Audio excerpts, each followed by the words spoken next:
Welcome back to the Justice Factor. In July last year, Police Minister at the time, Nathi Nhleko, told Parliament that about 1,500 police officers had criminal records, with about a fifth of them already convicted criminals when they joined the police service. The new Police Minister, Nathi Nhleko, says all this is now a thing of the past.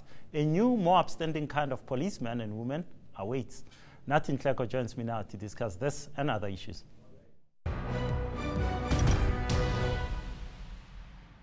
Minister, welcome to the show. I have to start by congratulating you. We like you here at the Justice Factor. You say demilitarization of the police is a thing of the past, and I say good luck to you, strength. No, good evening, and good evening to viewers at home. And thanks very much for your congratulatory My question, therefore, is how are you going to do this? Because I look at the police and I look at whether it's the Andries Tatani case, the Marikana matter that's before the commission now. I think it's become a culture that you know, we go out and we beat people up. I think it's a debatable question. I've always been saying to people that perhaps we do need to be cautious about how we address ourselves and attend to these specific incidences. My take is simply that we're dealing with a police service that is fundamentally different post-1994 as opposed to the police force that we had pre-1994. And of course, we still have got these particular challenges that do flare up from time to time and so forth. And all that really speaks to is the need for us on our side to make effective interventions around issues of professionalization, for an example, and also building a demilitarized sort of culture as an approach to issue of policing in South Africa. So that's all that it speaks to. But it seems like we took a step backwards, and I don't want you to come here and criticize your predecessors or whatever, but we took a backward step from 2009 when we started saying, you know, people can be called general when they haven't been professional police people and so forth and so forth. Isn't this going to be harder now to implement than it would have been 2008, 2007? Look, the debate is still an ongoing one around the question of what form and character do you actually take when you demilitarize. I suppose that's the area, for an example, that we ourselves will want to continue to engage with various sort of stakeholders and hear different views and so forth. Our standpoint at this stage is that when we talk of demilitarization, for an example, effectively we're talking of an approach to issue of policing, not necessarily your rank structure and so forth. I think that becomes secondary and third in a way. But as I'm just saying, these are matters that are going to be subjected to an ongoing sort of debate out there. I hope you're not saying we're going to have debates for 5 years and then...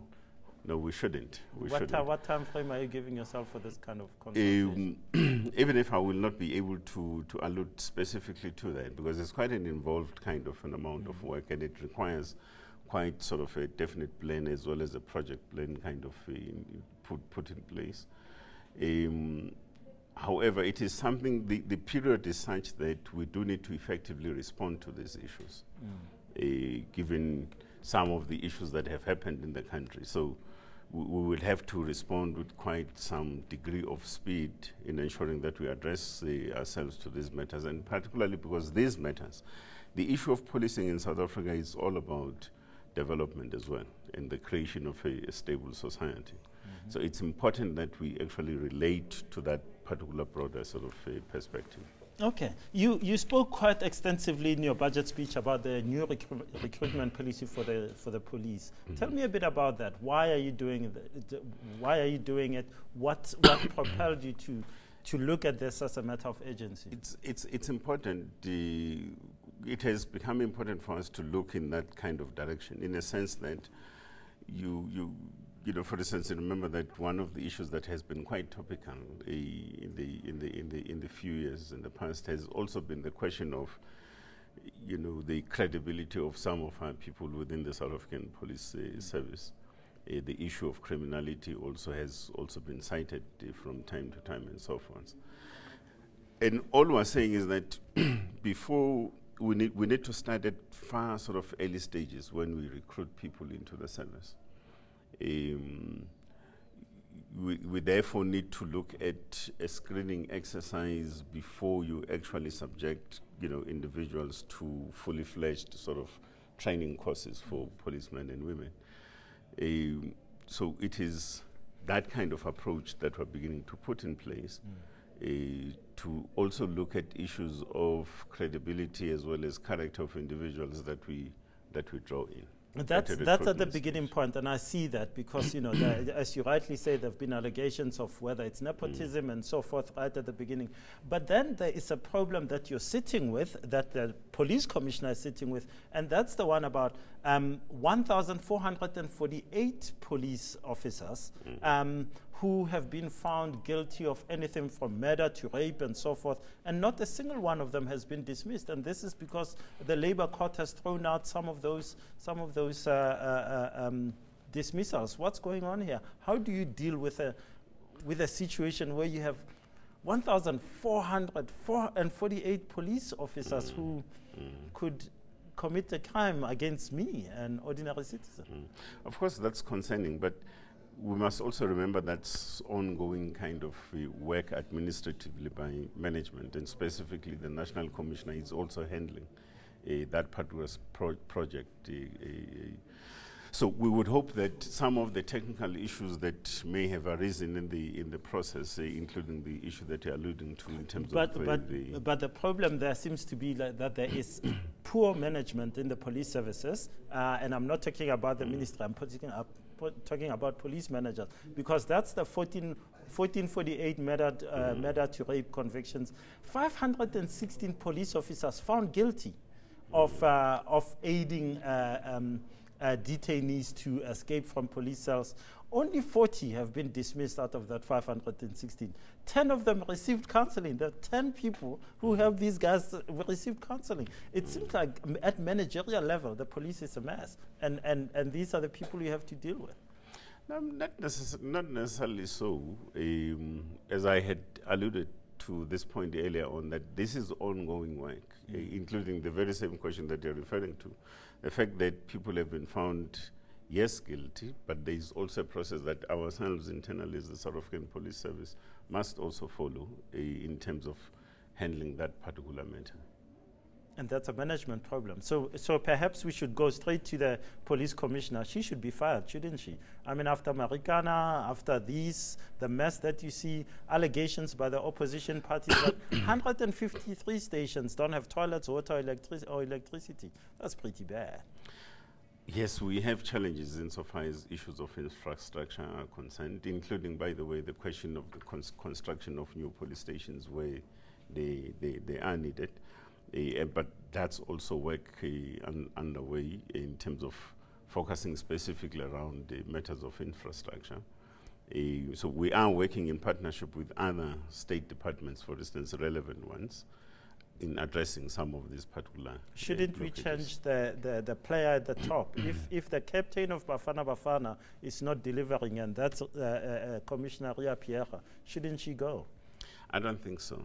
I don't think so. I think what you need is the objective examination and re-examination of the facts at hand, and look at how we have to address ourselves to those specific Let's use issues. the facts at hand. She said herself when she was appointed 2 years ago that, judge me after 1 year on the basis of what I do. In fact, she sat in the chair you're sitting in and told me on this show that, judge me after 1 year. And I must say after 1 year, after Marikana, after Mido Masia, after all these incidences of police brutality, the mess in the police services with all these police people who've been found guilty of crimes not being fired, I have to say she's had enough time.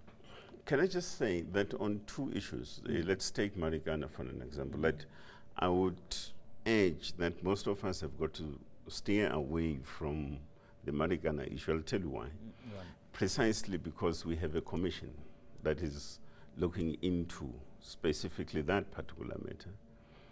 And therefore, the danger is that if we begin to to comment and respond to some of those issues. It is also likely that we may be understood and perceived to be either interfering or, in a sense, be foregoing insofar as matters of the Commission but are concerned. Sometimes it's a matter of just common decency to say, you know what, this happened on my watch. You take someone, a leader like Dr. Paulo Jordan, a leader like Paulo Jordan saying, I'm stepping out from the ANC because, I think I've brought them into disrepute. Perhaps some of the leaders at Marikana could have said, 34 people died in one afternoon in my watch. I would still argue that perhaps let's wait for the outcome of the Commission, those particular deliberations. On medium Asha, it's also very unfortunate that that incident occurred. But let's also appreciate the fact that we have had to act with some degree of relative speed in effecting disciplinary action against the affected officers there.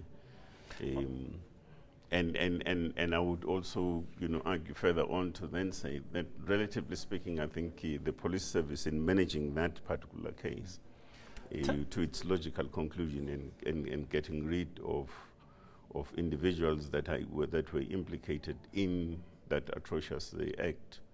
We did very well, I think, under the circumstances. Okay. Quick comment on the people of Rege Park, people who are seeing young people, whether it's the young kid who was dragged behind the police car and so forth. How do people keep faith in the police when these things keep on happening and nothing seems to be happening with the police? The starting point is that as members of the community, we should take ownership of our safety and security. That's a starting point. And if we are taking that direction, it means two things in the main. One of them is an attitude that says, as members of the community, we must work with the police. But also, as members of the community, for us to be able to effectively work with the police, we must set up the necessary structures for us to do so. So your community policing forum, kind of structures, they become quite necessary as a bridge in building these kinds of positive partnerships and relations between ourselves and the police. Minister Nathi Nhleko, thank you so much for your time and good luck in your new job. We hope you succeed. Thank you. Still to come, our winner and loser of the week. Don't go away.